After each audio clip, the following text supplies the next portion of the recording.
हे friends, स्वागत है मेरे चैनल एलएलबी इंस्टीट्यूट में। तो आज का हमारा टॉपिक है आईपीसी में। तो आईपीसी का हम लोगों ने अभी तक डेफिनेशन पे आए हुए हैं। हम लोगों ने पार्ट चैप्टर 1 चैप्टर 1 कंप्लीट कर लें, चैप्टर 2 में है हम लोग। तो चैप्टर 2 बेसिकली डील करता है किस चीज़ पे, हम जानते हैं कि वो डील करता है डेफिनेशंस पे। तो अभी हम चलेंगे, आज हम लोगों का टॉपिक है सेक्शन 19। ठीक है, तो आप अपना अपना बैलेट खोल लीजिए। मैं अपना बैलेट खोल रहा हूँ और देखता हूँ कि 19 में क्या कहता है। तो 19 में डिफाइन करता है जज। ठीक है, तो जज किसे कहेंगे, जज क्या होता है। इस धारा में, इस किताब में और इस कोड में जो है, इस संहिता में कहीं भी जज का नाम आएगा तो जज किसे कहेंगे, डेफिनेशन दिया हुआ है कि जज का डेफिनेशन क्या है। तो अब बेसिकली हम देखेंगे कि जज है क्या। तो सबसे पहले एक बार, जिस तरह मैं पिछले भी कई वीडियोस को मैं जैसे बताता हूँ, आप देख सकते हैं कि सबसे पहले मैं बेयर प्रोविजन पढ़ता हूँ। तो इसमें भी चलते हैं हम लोग। आप भी अपना अपना बेयर प्रोविजन खोलिए, बेयर खोलिए और बेयर प्रोविजन मेरे साथ साथ पढ़िए। द जज, द वर्ड जज denote not only every person who is officially designated as a जज but also every person. Provision दिया गया है कि कौन लोग हैं। तो कह रहा है कि जज जो है सिर्फ उन्हीं व्यक्तियों को नहीं कहा जाएगा जिसको डिजिग्नेट किया गया है कि हाँ आप जज हैं। जैसे जज हो गए हाई कोर्ट के, जज हो गए सुप्रीम कोर्ट के, जज हो गए सेशन कोर्ट के, तो उन्हीं लोगों को जज नहीं कहा जाएगा, उन सब व्यक्तियों को कहा जाएगा। किन सब व्यक्तियों को कहा जाएगा वो आगे देखिए। वो क्या है, who is empowered by law to give in any legal proceeding civil और क्रिमिनल अ डेफिनेटिव जजमेंट और a judgment which, if not appealed against, which be definitive, or a judgment which is confirmed by some other authority would be definitive, or who is one of the body of person which body of person is empowered by law to give such a judgment। ठीक, bear provision हम लोग पढ़ लिए। कुछ समझ में नहीं आया कि जज किसे कहते हैं। पता यह है कि उस व्यक्ति को नहीं कहते हैं, उन व्यक्ति को सिर्फ नहीं कहते हैं जो व्यक्ति को कि डेजिग्नेटेड किया गया है, बैठाया गया है एज ए जज। आप जज हैं, आप जज कार्रवाई करेंगे। सिर्फ उन्हीं व्यक्तियों को जज नहीं कहेंगे, जज उन सब व्यक्तियों को कहेंगे जिसको विधि द्वारा, देखिए लॉ द्वारा लिखा है ना कि एम्पावर्ड बाय लॉ, विधि द्वारा प्रमाणित किया गया है, एम्पावर्ड किया गया है, सशक्त किया गया है, ताकत दिया गया है विधि द्वारा।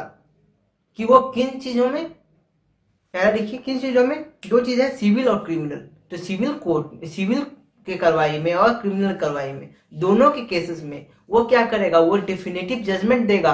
क्या देगा, डेफिनेटिव जजमेंट। डेफिनेटिव मतलब निर्णायक जजमेंट।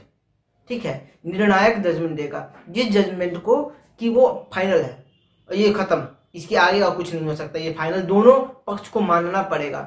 ठीक है, उन्हीं को हम क्या कहेंगे, जज कहेंगे। फिर एक बार देखते हैं, अच्छे से पढ़ते हैं। Who is but not every person who is empowered by law to give in any legal proceeding. कोई भी लीगल प्रोसीडिंग को जो किस में होगा, सिविल में या फिर क्रिमिनल में, दोनों में हो, उन दोनों के लीगल प्रोसीडिंग करते समय, करते हुए, करने के बाद क्या देगा वो, करते हुए या फिर करने के बाद क्या देगा वो, डेफिनेटिव जजमेंट देगा। और उस जजमेंट को आगे अपील नहीं किया जा सके।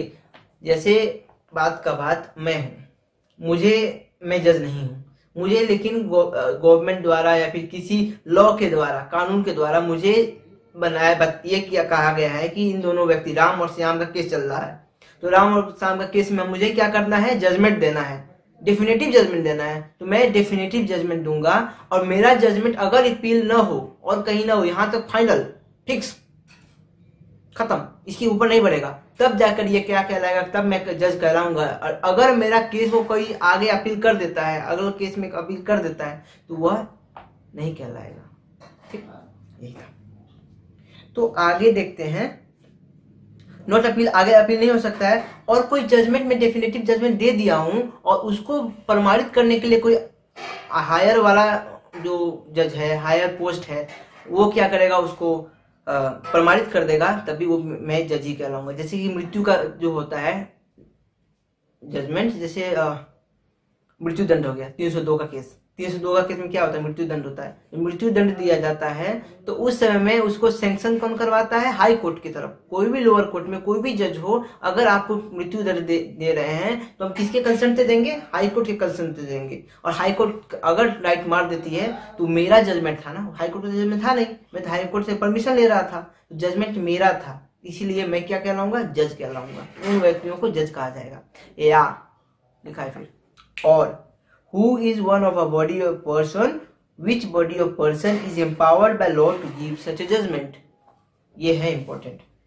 और उन व्यक्तियों में वह व्यक्ति जिसको एम्पावर किया गया है जजमेंट देने के लिए।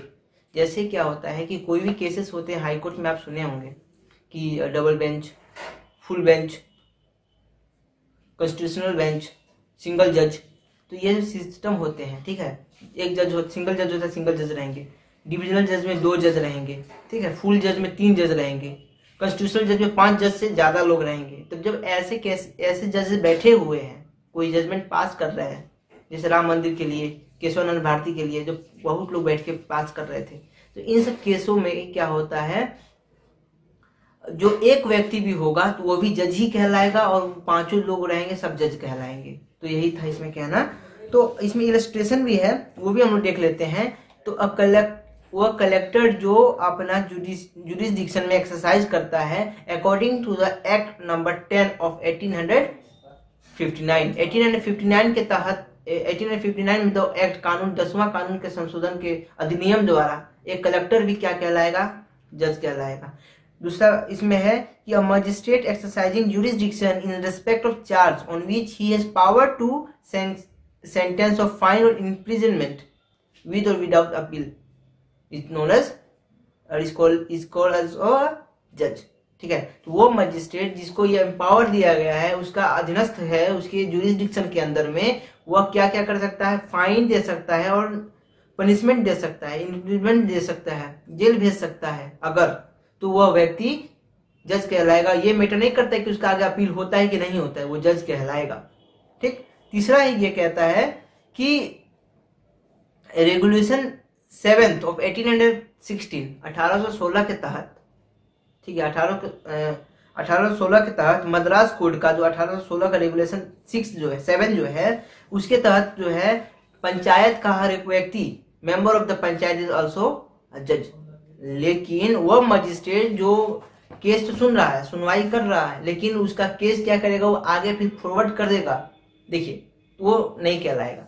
ऑब्वियसली नहीं कहलाएगा। लिखा है कि जब तक आपका जजमेंट जो है डिफिनेटिव ना हो, निर्णायक ना हो, तब तक आप क्या हैं, जज नहीं है। जब आपका निर्णायक हो जाएगा और उसको कोई अपील नहीं हो सकता है, दोबारा अपील उस केस पे नहीं हो सकता है, तब जाके आप जज बनेंगे। तो यही केस कहता है। ये बहुत आसान है जज। लेकिन आप सिर्फ ये मत सोचिएगा कि जज क्या होता है, कि जज साहब बैठे हैं, जज हैं।